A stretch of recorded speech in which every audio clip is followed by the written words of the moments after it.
Hey guys, Patrick Johnston, managing broker, co-owner of Go Dominican Life, your real estate company right here in Dominican Republic. We're on site here at Vibe, and to give you an update on the progress that we're making right now. And I have Vincent Adkins, who's my business partner in the program. Vincent's also the builder of the program here at Vibe. And we wanted to give you guys an update as our clients and owners of Vibe, where we are as of today. Today is August the what?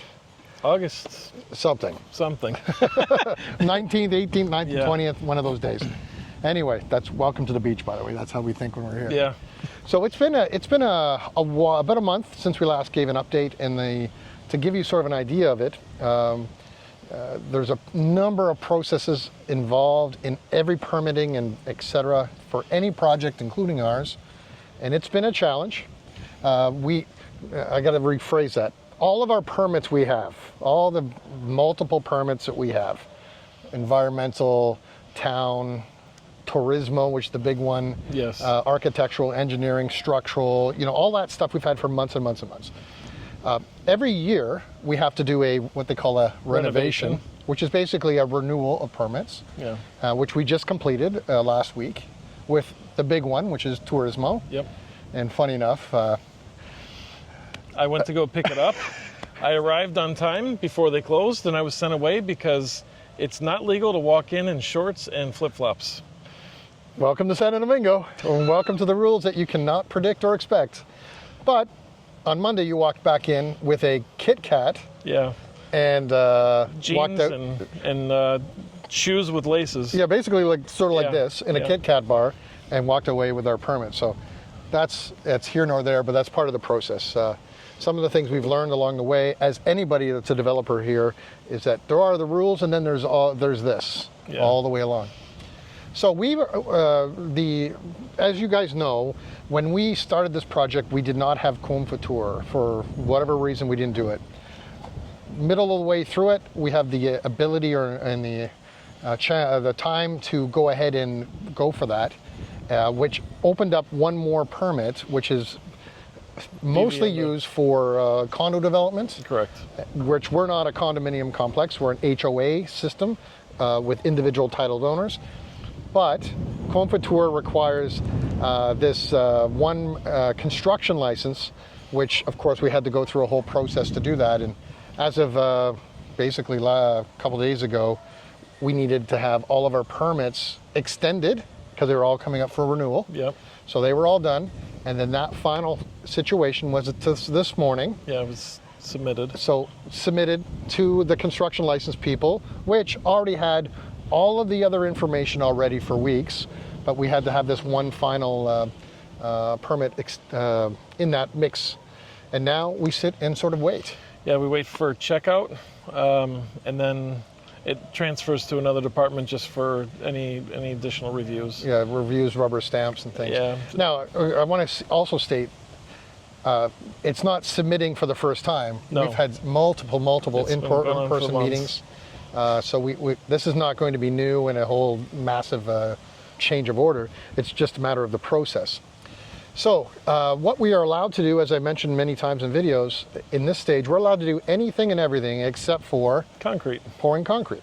So all of our work for the first 8 to 12 villas, by way of wood frame or rebar or plumbing or pools, are all ready for the preparation like this, waiting for the final so that we can pour.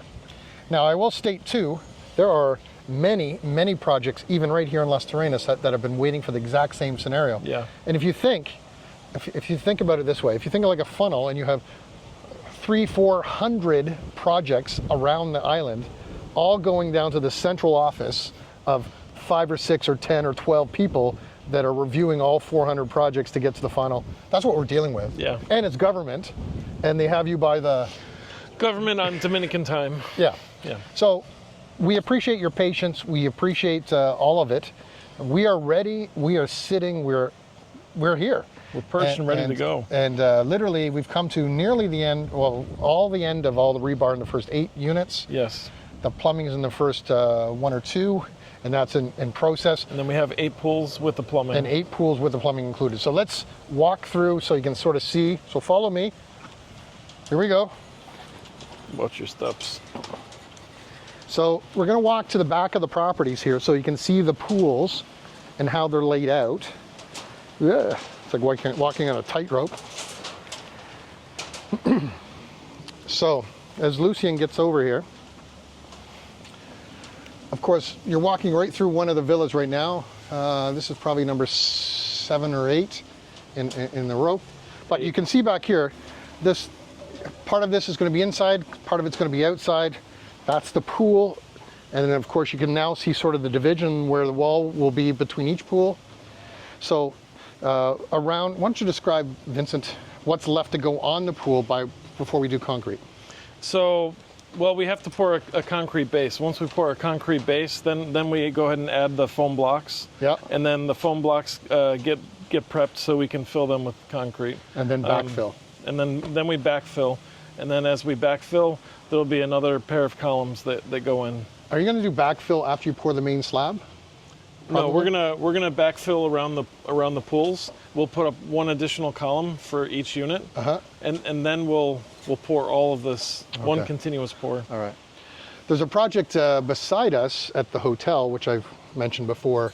They were in waiting line as well. We saw the department that we're waiting for show up, let's call it 2 weeks ago, and then last Thursday they started pouring concrete. Yeah. So we expect, we're based on the same. timeline, that we're roughly around the same. So we expect that within 2 weeks, we're sitting here with the license that we can pour concrete. Yeah. Because to be honest, and I don't want to rush anybody, and I know everybody wants to be like this for all of us, including us, because we're building our homes here, right here in Vibe. But we cannot take the chance to pour concrete and go against anything but doing the reality of the system that everyone has to wait for. Fines, termination of contracts by way of the permits for Job the project. shutdowns, frozen. Everything. No one can take that chance. So naturally, we've heard from some of you, and we communicate, of course, everything that's here. That's the process. And we would love to say we have a certainty of date. But when you have, again, 400 projects guessing, right. that's probably accurate. There's 30 or 40 here in Las Terrenas alone that I know about. Easily. Going like this, and then to the final to have the permit. So let's go walk down to see the end where the plumbing is, so we can kind of give that description. Here we go.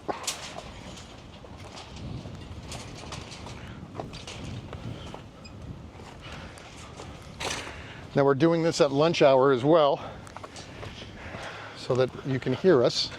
There is noise, believe it or not, when we're working every minute of the day. So we'll walk right down.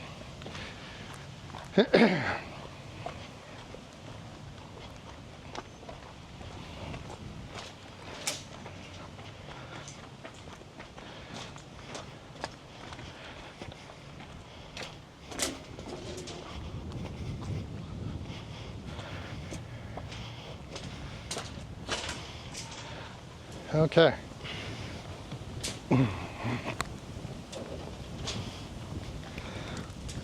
Okay, so all of our plumbing materials for all the first 8 villas are on site. Yes.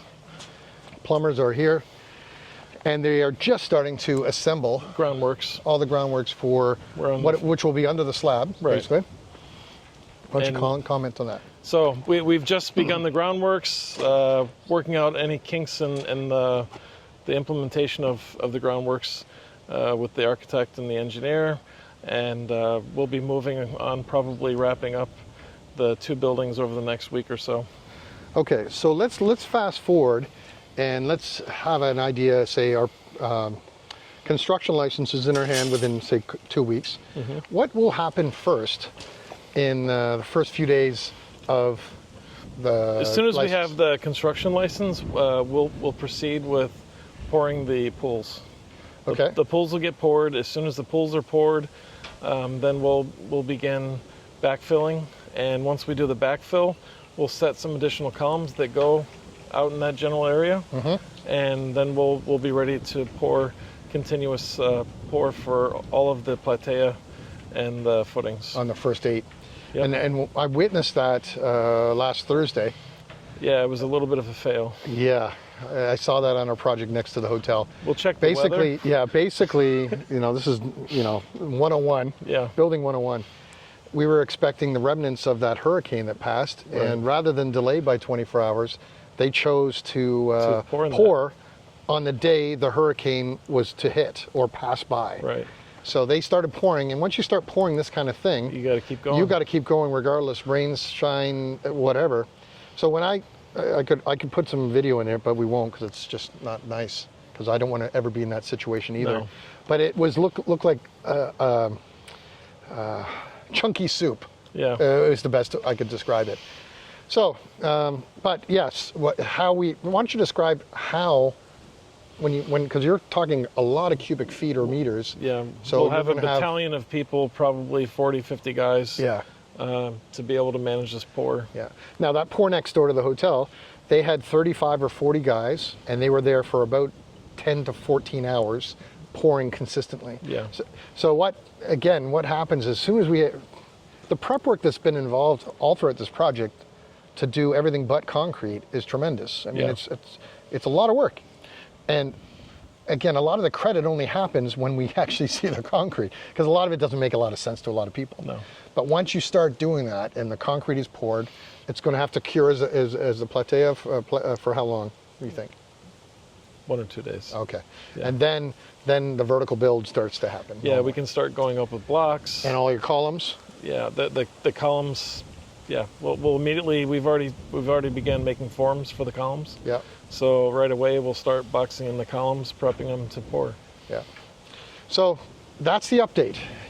Again, we sit here like this, like the Olympics, waiting on the starting line. We don't want to jump the starting line and then pay a penalty or get in. We're not wanting to attract that. No. But we appreciate everybody's patience. You're not alone. No matter what project you've purchased into, we are all at the complete requirement of the wait and hold. We've done everything from, hey, can I give you chocolates, a Kit Kat? You want a Coca-Cola? I go and sweet talk these people. I visit multiple times a week, just trying to make sure that there's nothing that has been missed, overlooked, or any handshakes that can't happen, just to make people feel good and want to prioritize our project over the But it's the same thing. It's the squeaky wheel gets the oil. Yeah. And we're trying to go hello, hello, hello, hello, hello, hello, hello, Yeah.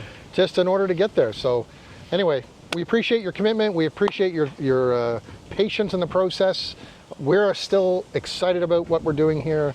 We know you are as well. And if you have any questions, you can reach out to me on WhatsApp, 829-525-1782, 7 a.m. to 11 p.m., Monday to Saturday. Sunday, you can text me, but I'll text you Monday because I'm generally recuperating from the week at the beach or with Vincent or having a rum and Coke or something. Enjoying life. We're here. Okay, guys, thanks again for watching. We'll give another update in 2 or 3 weeks. Cheers.